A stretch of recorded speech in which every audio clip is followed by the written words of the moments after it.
మీరు hair fall తో struggle అవుతున్నారా? 150+ బ్రాంచెస్ ఉన్న అడ్వాన్స్ గ్రో హెయిర్ క్లినిక్ లో ఇప్పుడే ఫ్రీ కన్సల్టేషన్ బుక్ చేసుకోండి. నమస్తే, వెల్కమ్ టు సుమన్ టీవీ. నేను మీ సాయి భైరి. ఐపీఎల్లో match number 3 Chennai super Kings versus Rajasthan Royals match జరిగింది. ఏకపక్షంగా సాగినటువంటి మ్యాచ్లో రాజస్థాన్ రాయల్స్ ఘన విజయం సాధించింది. చెన్నై సూపర్ కింగ్స్ దారుణమైనటువంటి వైఫల్యం చెందినట్టు కనిపించింది. అసలు ఈ మ్యాచ్ ఓడిపోవడానికి గల ప్రధాన కారణాలేంటి?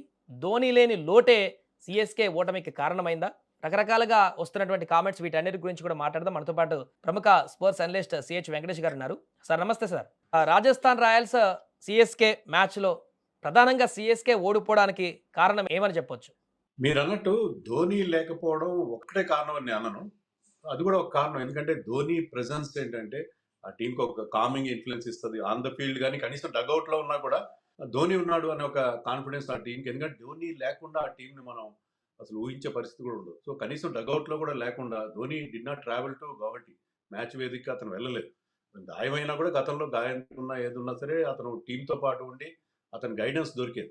అది ఒక్క కారణం మాత్రమే. అదే మెయిన్ రీజన్. ఒక ప్లేయర్ వల్లే ఓడిపోయారు, లేకపోతే ఒక ప్లేయర్ లేకపోవడం వల్ల ఓడిపోవడం అలాంటిదేం ఉండదు.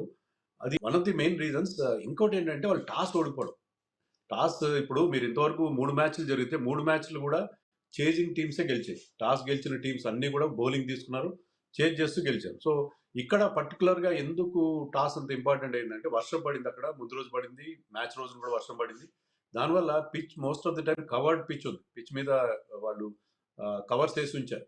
దానివల్ల మాయిశ్చర్ ఉంది పిచ్‌లో. మాయిశ్చర్ వల్ల అటు ఫాస్ట్ బౌలర్స్ గాని, స్పిన్నర్స్ గాని చాలా హెల్ప్ దొరికింది. ఇంతవరకు మనం ఫస్ట్ 2 మ్యాచెస్‌లో ఏంటంటే ఫ్లాట్ బ్యాటింగ్ వికెట్స్ చూసాం. కానీ ఇక్కడ there was lot of help for bowlers. కానీ మెల్లగా ఏంటంటే ఒకసారి మ్యాచ్ స్టార్ట్ అయిన తర్వాత పోను పోను పిచ్ ఈజ్ అవుట్ అయింది. దానివల్ల సెకండ్ బ్యాటింగ్ చేసినప్పుడు రాజస్థాన్‌కి అంత ఇబ్బంది కాలేదు. But first when Chennai batted అప్పుడు definitely there was lot of juice in the pitch. దానివల్ల వాళ్ళు సఫర్ అయ్యారు. మూడో ఫ్యాక్టర్ ఏంటంటే చెన్నై వాళ్ళ అప్రోచ్. వాళ్ళ కెప్టెన్ రుతురాజ్‌తో సహా చాలా ర్యాష్ షాట్స్ ఆడారు. No doubt. ఇప్పుడు మనం వరల్డ్ కప్‌లో చూసాము. ఇటీవల కాలంలో చాలా అగ్రెసివ్ ఇంటెంట్‌తో ఆడుతున్నారు. కానీ అక్కడ పిచ్ కండిషన్స్ కూడా దృష్టిలో పెట్టుకోవాలి కదా! It is not a 200 pitch. 200 score వచ్చే పిచ్ కాదు. దాని మీద కాస్త ఆచితూచి ఆడుంటే, కొంచెం షాట్ సెలక్షన్ కరెక్ట్‌గా చేసుంటే, పవర్ ప్లేలో 4 వికెట్లు పోగొట్టకుండా ఉంటే, వాళ్ళ పొజిషన్ ఏమైనా బాగుండేది. ఇలా వేరియస్ ఫ్యాక్టర్స్ అండ్ వాళ్ళ బౌలింగ్ వీక్‌నెస్ ఎలాగో మనకు తెలిసిందే. అది కూడా నేను చాలా క్లియర్‌గా ఎక్స్‌పోజ్ అయింది. సో, ఈ 4 కారణాల వల్ల ఓడిపోయారు. కానీ ఒక్క ధోని లేకపోవడం ఒక్కటే కారణం అని నేను అనుకోను. రైట్. అలాగే సార్ నిన్న మ్యాచ్‌లో జడేజా ప్రదర్శన పైన ఇప్పుడు చాలా కామెంట్లు వస్తున్నాయి. ఎందుకంటే గత సీజన్ వరకు చెన్నై సూపర్ కింగ్ ఆడాడు. ఇప్పుడు రాజస్థాన్ రాయల్స్ ఆపోనెంట్‌గా వచ్చాడు. రావడమే మొదటి మ్యాచ్‌లోనే 2 ఇంపార్టెంట్ వికెట్లు తీశాడు. క్రౌడ్ అంతా కూడా అరవడము, ఆ తర్వాత ఇప్పుడు కామెంట్లు కూడా పెట్టడం. జడేజాను అనవసరంగా వదిలిపెట్టుకున్నారు సీఎస్‌కే అనేటువంటి రకరకాల కామెంట్లు కూడా రావడం. ఎలా చూడొచ్చంటారు? జడేజాను సీఎస్‌కే అనవసరంగా రిలీజ్ చేసిందంటారా? జడేజా డెఫినిట్‌గా బోల్డ్ వండర్‌ఫుల్ స్పెల్. ఇంపార్టెంట్ వికెట్లు 2 తీశాడు. సర్ఫరాజ్‌ని ఔట్ చేశాడు. తర్వాత వరల్డ్ కప్ హీరో శివం దూబేని కూడా అదే ఓవర్‌లో ఔట్ చేశాడు. Shivam Dube started with a sixer. మళ్ళీ ఆ షాట్ రిపోర్ట్ చేయబోయి జడేజా చాకచక్యానికి దొరికిపోయాడు. ఎందుకంటే Jadeja is a very very intelligent bowler అతను. మనం జనరల్‌గా మనం ఐపీఎల్‌లో చూసేది ఏంటంటే ఒక ఆటగాడు ఒక ఫ్రాంచైజీ నుంచి ఇంకో ఫ్రాంచైజీ మారినప్పుడు తన ఫార్మర్ ఫ్రాంచైజీ మీద చాలా బాగా ఆడతాడు. సో జడేజా విషయంలో మనకు అదే కనిపించింది. Jadeja did wonderfully well against his former team. అతనేంటంటే పిచ్‌లో కాస్త అసిస్టెన్స్ ఉంటే చాలా డెడ్లీగా మారిపోతాడు. మనం టెస్ట్ మ్యాచ్‌లో కూడా చూస్తాం. టర్నింగ్ ట్రాక్స్ మీద జడేజా చాలా ఇంప్రెసివ్‌గా బౌలింగ్ చేస్తాడు. ఫ్లాట్ వికెట్స్ మీద అంత బాగా చేయకపోయినా సరే. సో ఇక్కడ కూడా పిచ్‌లో దేర్ వాస్ అసిస్టెన్స్. ఆ మాయిశ్చర్ వల్ల బాల్ గ్రిప్ అవుతుంది, టర్న్ అవుతుంది. దాన్ని అతను చక్కగా ఉపయోగించుకున్నాడు. పేస్‌లో వేరియేషన్ చేశాడు. బాల్‌ని టర్న్ చేశాడు కొన్ని సందర్భాల్లో.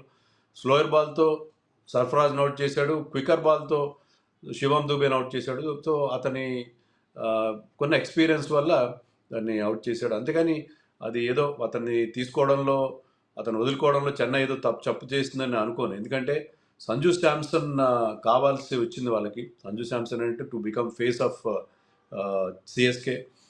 ధోని రిటైర్ అయిన తర్వాత అలాంటి ప్లేయర్ ఒకటి కావాలి. జడేజా కూడా 36 ఇయర్స్ వచ్చినాయి కాబట్టి జడేజాని ఎన్ని రోజులు కంటిన్యూ అవుతాడో తెలీదు. జడేజా ఏదో బాగా ఆడట్లేదని కాదు.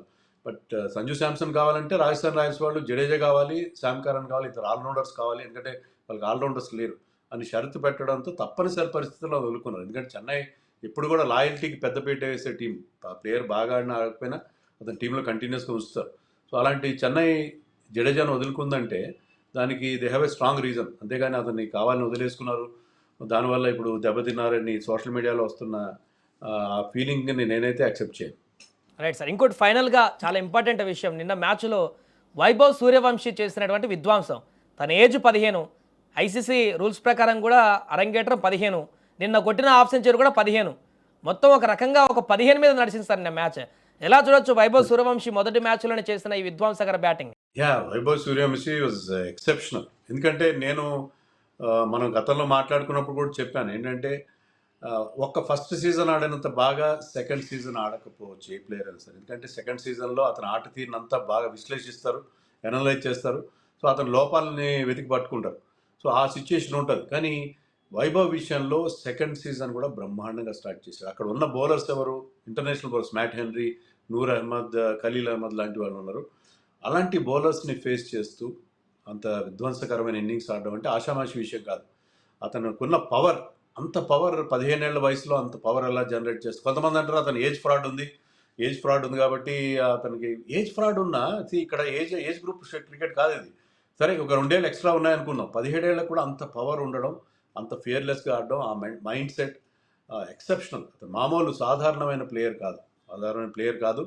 So Vaibhav Suryavanshi is exceptional talent, దాంట్లో ఎలాంటి సందేహం లేదు. నేను ఆడిన ఇన్నింగ్స్ పర్టికులర్లీ ఆ పిచ్ మీద చెన్నై 127 చేయడానికి స్ట్రగుల్ అయితే ఇతను 305 స్ట్రైక్ రేట్తో కేవలం 17 బాల్స్లో 50 బాల్స్లో మీరు అన్నట్టుగా తన 50 కంప్లీట్ చేశాడు. Third fastest 50 in IPL. Last year second fastest 100 by Indian, అది కూడా చేశాడు అతను. సో అతని సక్సెస్ స్టోరీ కంటిన్యూ అవుతుంది. ఆ లాస్ట్ ఇయర్ ఐపీఎల్కి ఇప్పటికి మధ్యలో అతను ఇండియా ఏ తరఫున ఆడాడు, తర్వాత అండర్-19 వరల్డ్ కప్లో ఇండియాని గెలిపించాడు. Plus Asia cup rising stars దాంట్లో కూడా ఇండియాని రిప్రజెంట్ చేశాడు. సో అతని కంటిన్యూస్ సక్సెస్ అనేది మనకి చాలా చాలా ఎక్సైటింగ్గా అనిపిస్తుంది, నో డౌట్ అబౌట్ ఇట్. అంటే ఇదే ఫామ్ కొనసాగిస్తే ఈ ఇయర్‌లోనే మనం వైభవ్ సూర్యవంశీని ఇండియా జెర్సీలో కూడా చూడొచ్చంటారా? ఇది ఏంటంటే జనరల్గా అందరూ ఏంటంటే అతను ఫాస్ట్ ట్రాక్ చేయాలి, ఇమీడియట్గా ఇండియన్ టీంలో పెట్టేయాలి అని అంటున్నారు. కానీ next T20 world cup is 2 years away. ఇంకా 2 ఏళ్ల గ్యాప్ ఉంది. ఇప్పుడు అక్కడ వేకెన్సీ ఉందా చెప్పండి? సంజు శాంసన్, అభిషేక్ శర్మ ఎంత బ్రహ్మాండంగా ఆడుతున్నారు. Ishan Kishan also can open. ఇంకా యశస్వి జైస్వాల్ ఉన్నాడు, శుభ్మన్ గిల్ ఉన్నాడు. వీళ్ళందరూ ఏళ్ల తరబడి బ్రహ్మాండంగా ఆడుతున్నారు. ఆ ఓపెనింగ్ స్లాట్కి వీళ్ళందరూ కూడా, ఈవెన్ రుతురాజ్ గైక్వాడ్ వీళ్ళందరూ కూడా ఓపెనింగ్ స్లాట్ కానీ నెంబర్ 3 కానీ రెడీగా ఉన్నారు. ఈ సీనియర్లందరినీ పక్కన పెట్టి అర్జెంటుగా అతను ఆడించాల్సిన అవసరం లేదు. ఇంకా 15 ఏళ్ల వయసు, అతని షార్ట్ సెలెక్షన్ అంత ఇంప్రెసివ్గా లేదు. అంత బాగా ఆడినా సరే అతను ప్రతి బాలు 6 కొట్టాలని ప్రయత్నం చేస్తున్నాడు. ఇంకా బాల్య చేపల్యం ఉంటాం, ఆ బాల్య చేపల్యం పోయినట్టుగా లేదు అతనికి. ఇంకా కొంత డక్కమొక్కలు తినేవండి. డొమెస్టిక్ క్రికెట్ ఆడినండి, ముస్తాక్ అలీ ఆడాలి, విజయ్ హజారే ఆడాలి, రంజీ ట్రోఫీ ఆడాలి, అన్ని రకాల క్రికెట్ ఆడి అతను ఇంకాస్త మెచ్యూరిటీ లెవెల్స్ని గెయిన్ చేసిన తర్వాత నేనైతే 2026లో అతను వస్తాడని అనుకోవట్లేదు, రావాలని కూడా కోరుకోవట్లేదు. అతనికి టైం ఇవ్వండి. అర్జెంట్ లేదు. 2 years తర్వాత మనం వరల్డ్ కప్ ఆడుతున్నాం. ఇప్పుడే అర్జెంటుగా అతన్ని తీసుకొచ్చి ఆడించాల్సిన అవసరం ఏమాత్రం లేదు. ఎందుకంటే ఏ ప్లేయర్ అయినా డొమెస్టిక్లో ఆడితే అతను రాటుదేలే అవకాశం ఉంటుంది. ప్లస్ ఏంటంటే అతను లైఫ్ స్టైల్ కూడా మేనేజ్ చేయాలి. ఒక్కసారిగా ఇంత సక్సెస్ని హ్యాండిల్ చేయడం, లాట్స్ ఆఫ్ మనీ, సక్సెస్ ఇవన్నీ హ్యాండిల్ చేయడం ఆ యంగ్స్టర్కి 15 ఏళ్ళ కుర్రాడికి చాలా కష్టం అవుతుంది. Everybody is not Sachin Tendulkar. ఆ విషయం కూడా మనం దృష్టిలో పెట్టుకోవాలి. అతని కెరియర్ని చాలా జాగ్రత్తగా హ్యాండిల్ చేయాల్సి ఉంటుంది. సో దాంట్లో మన centre of excellence chief VVS Laxman లాంటి వాళ్ళు, అతనితో గతంలో అతని టీంలో తీసుకొచ్చిన రాహుల్ ద్రావిడ్ లాంటి వాళ్ళు చాలా కీ రోల్ ప్లే చేయాలి. సో అతన్ని రైట్ టైంలో ఇండియన్ టీంలో తీసుకోవాలి. అర్జెంటుగా అతన్ని ఇండియన్ టీంలో, ఇండియన్ జెర్సీలో ఆడించాలని సోషల్ మీడియాలో కానీ కొంతమంది మాజీ ఆటగాళ్ళు కూడా, శ్రీకాంత్ అయితే మన లాస్ట్ వరల్డ్ కప్లో, మనం రీసెంట్గా గెలిచిన వరల్డ్ కప్లో వైభవ్ని ఎందుకు ఆడించలేదని క్వశ్చన్ చేశారు. మీరు అన్నట్టుగా 15 years లిమిట్ ఉంది. కానీ ఐసీసీకి ఒక స్పెషల్ సర్కమ్స్టాన్సెస్లో మనం ఆ మినహాయింపు కోరే అవకాశం కూడా ఉంది. కానీ అంత తొందరగా అతను ఆడించాల్సిన అవసరం లేదు. అతన్ని మరింతగా రాటుదేలనివ్వాలి. ఇంకా రకరకాల సిచ్యుయేషన్స్ ఫేస్ చేయాలి, రకరకాల క్వాలిటీ బౌలింగ్ అటాక్స్ ఫేస్ చేయాలి. అది ఏంటంటే అతనికి ఇంజరీస్ అవ్వకుండా, 15-year-old కిడ్ అతను గాయాలు పాలవకుండా కూడా జాగ్రత్త పడాలి. ఎందుకంటే కొన్నిసార్లు ఇదే రకంగా ఆడుతుంటే ఏ బౌన్సర్ అయినా అతనికి తలకు తగిలే అవకాశం ఉంటుంది. So you have to take so many factors in to consideration. So అతను అర్జెంటుగా ఫాస్ట్ ట్రాక్ చేయాల్సిన అవసరం అయితే నేను చూడను. You will definitely play for India. We will play for India for a long time. 16-17 ఏళ్ల వయసులో ఇండియన్ టీంలోకి వస్తే సచిన్ టెండూల్కర్ లాగా ఈ will have a 25-year-old career. So అలాంటి కెరియర్ ఉంటుంది కాబట్టి ఇప్పుడు మనకి బోల్డెన్ ఆప్షన్స్ ఉన్నాయి కాబట్టి అర్జెంటుగా టీంలో తీసుకురావాల్సిన అవసరం లేదు. అతను డొమెస్టిక్లో ఒక సీజన్ ఫుల్ సీజన్ ఆడి అన్ని ఫార్మాట్స్లో ఆడించి ఇండియా ఏ తరఫున ఆడించి రైట్ టైంలో రైట్ అకేషన్లో అతన్ని టీంలోకి తీసుకురావాలని నేను అనుకుంటున్నాను. Right sir, thank you.